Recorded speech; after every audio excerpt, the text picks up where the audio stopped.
Paneer Hyderabadi hotel style पण घरीच बनवली आणि त्याचबरोबर तोंडात विरघळणारा लच्छा पराठा। चला तर मग सुरू करूया।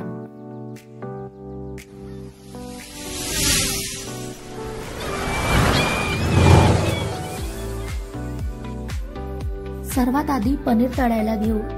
पनीर हैदराबादी मध्ये अशाच साईजचे पनीर कापले जातात।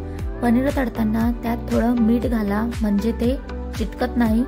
पनीर ब्राउन होईपर्यंत तळून घ्या।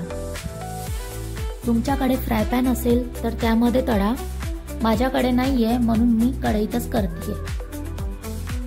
पनीर सॉफ्ट नसेल तर गरम पाण्यात थोडं मीठ घालून त्यामध्ये थोडा वेळ ठेवा म्हणजे ते थोडे सॉफ्ट होतील।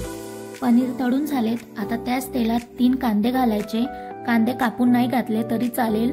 भरपूर लसूण, 1 इंच आलं, 3 हिरव्या मिरच्या मधून चिरून टाका, थोडी कोथिंबीर टाका। आता महत्त्वाची टीप, यामध्ये पालक घाला, थोडी पुदिनाही टाका, त्याने टेस्ट अजून छान येते। मला मार्केटला मिळालं नाही म्हणून नाही टाकलं, पण तुम्ही मात्र घाला। सर्व छान भाजून झालं की त्याच कढईमध्ये सुके मसाले घालायचे। 2 लाल मिरच्या, 4 लवंग, 2 मिरे, 3 छोटी व 1 मोठी वेलची, थोडी कलमी, हे सुद्धा थोडं भाजून घ्यायचं आणि कांद्याबरोबरच याला सुद्धा बारीक करून घ्यायचं।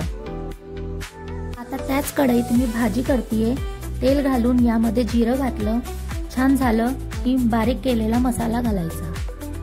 आता ग्रेव्हीचं मेन सिक्रेट, टोमॅटो यामध्ये घातला नाही तर यामध्ये काय घालायचं, तर यामध्ये घालायचं दही।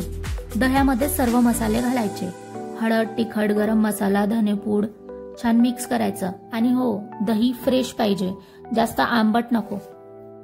दही किती घ्यायचं, तर दही 1 मोठी वाटी असं घ्यायचं आणि त्यामध्ये सर्व मसाले मिक्स करायचे। आता दही मसाल्यात फाटू नये म्हणून थोडं पाणी घालायचं, त्याचं टेम्परेचर कमी करायचं आणि मग दही घालायचं।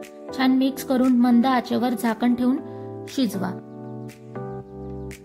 चवीनुसार मीठ घालून छान ग्रेव्ही शिजू द्या। छान तेल सुटलेलं आहे। आता यामध्ये तळलेले पनीर घालायचे, मिक्स करायचं। पनीर हैदराबादीचा जीव की प्राण असं इन्ग्रेडियंट म्हणजे मलाई, हे आवर्जून घाला। याने ग्रेव्हीला क्रीमीनेस येतं आणि टेस्ट सुद्धा छान लागते। मी घरीच बनलेली मलाई घातलेली आहे। घरच्याच मलाईत थोडं दूध घालून मिक्स करायचं आणि ते यामध्ये घालायचं। थोडी कसुरी मेथी घालायची, मिक्स करायचं। थोडं पाणी घालायचं, यामध्ये जास्त पाणी घालायचं नाही, ही ग्रेव्ही ड्रायच असते त्यामुळं थोडा वेळ शिजू द्यायची ग्रेव्ही। मस्त असं टेक्स्चर तयार झालेलं आहे, मस्त तेल सुटले आहे ग्रेव्हीला। शेवटी मस्त कोथिंबीर घालून थोडी मलाई घालायची आणि छान अशी भाजी तयार।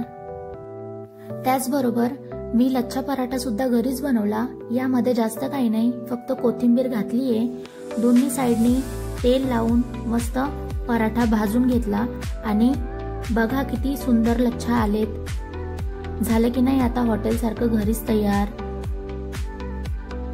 अगदी घरच्याच साहित्यात तयार होणारी पनीर हैदराबादी एकदा नक्की करून बघा आणि मस्त एन्जॉय करा। व्हिडिओ आवडला असेल तर लाईक, शेअर, सबस्क्राईब करा। बाय।